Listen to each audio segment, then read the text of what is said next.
So it seems that a lot of my subscribers enjoy these Tinder stories, so I have another one. So get ready.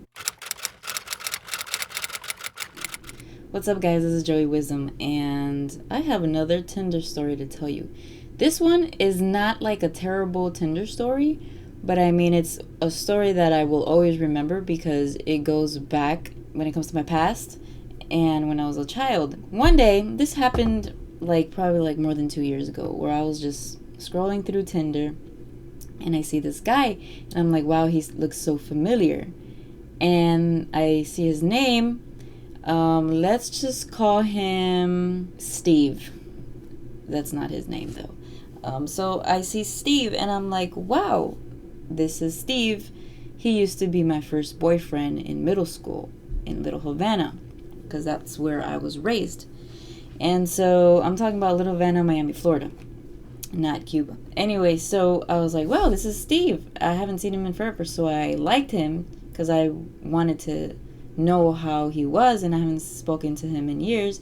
And he looked super different, long hair, beard, my type of guy. I was like, hey, do you remember me? We used to be boyfriend, girlfriend in middle school, but then you ignored me. So what happened was, long story short, we were actually boyfriend, girlfriend, but then out of nowhere, he just ignored me. And so I was like, okay, well, whatever, then I'll ignore you too. And then in my head, I was like, I guess we broke up. We kind of linked up, we started talking, and I wanted an explanation of why he ignored me. So he told me that, he ended up being popular. He just thought he was too cool to talk to anyone. So, I mean, whatever. A kid is a kid. Understandable. Moving forward, we actually hang out and we met up at a Chili's or something like that, and he actually went with one of his guy friends, which whatever, I had no problem with it. I guess he wanted to make sure that he was safe. I think the problem is he never had a car, so whatever, I didn't really care at the time because it was someone from my childhood. We were talking and whatever, and then I kind of realized that he was a little ghetto for me, and he was acting like the people over there in Little Havana, and which is whatever, cool, because I grew up like that and I've had all types of friends. I can deal with a little ghetto-ness in my life. That happened, and so we kept hanging out. The problem is his cousin. I'm not sure if it was really his blood cousin, but they grew up together. One time I went to his uncle's house or his grandfather's house, I don't remember, and his cousin was there with his cousin's girlfriend. I knew that they were smoking pot. I don't know if I actually smoked or did. I just don't remember, but I know that I didn't get high, and I know I didn't do any drugs. So I was like, hey, let's go hang out at the bar and play some pool. So we did that. The weird thing is, this is where it starts. They kind of get sketchy in who's driving. I was like, do you want me to drive? They're like, no, it's cool, I'll drive. I was like, okay. So they took their grandfather's car or something like that, and so we go to this place in Coral Gables and we start playing pool. We get a few drinks, whatever, all cool. His cousin and his cousin's girlfriend start acting all weird and insecure, and then they're like, hey, we're gonna go and walk around. And so my friend Steve was like, all right, cool. So I was like, dude, what's the matter with them? They're like, oh, they just feel judged by you. And then I was like, what do you mean I'm being judgmental? I mean, is it I'm looking at them, but it doesn't mean I'm judging them.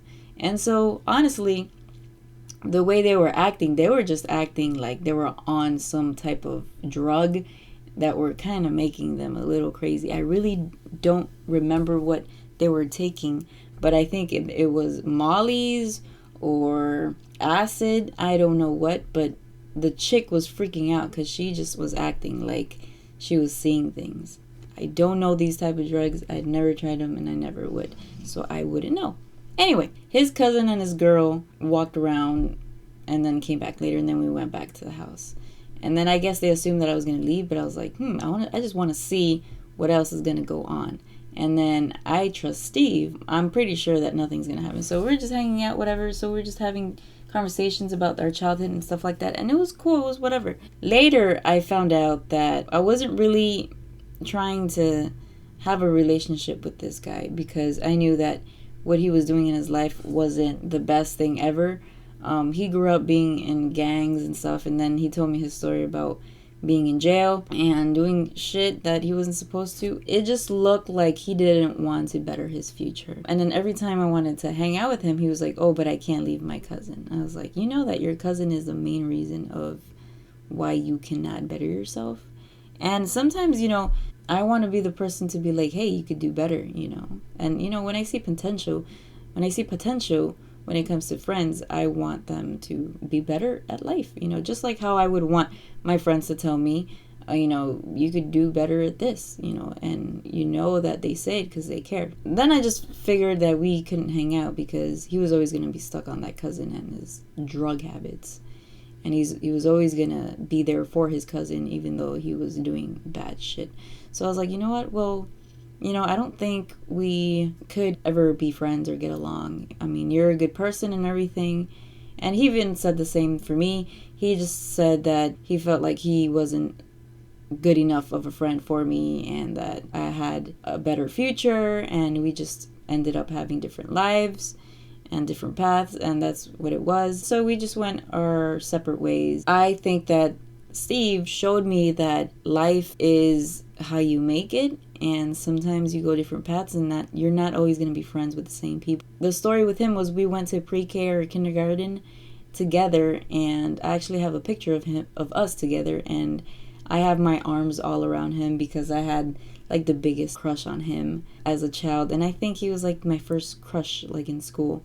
And so my mom knew that I always liked him, and so growing up it was always about him and how cute he was. He was a cute little boy with little chubby kid with like blonde hair and brown eyes, big brown eyes. And so I always liked him because he was always smiling at me. And growing up, I was always bullied or made fun of, and he was the only kid that was always saying hi to me, and he was always the nice person. And till this day, I think of him of such a nice person who just turned out bad. And I think he was just dragged into, peer pressure and stupid shit, and he feels like he just couldn't be different because then he'd be made fun of. So, and it sucks. It sucks to see that even adults till this day feel pressured by other people and family members.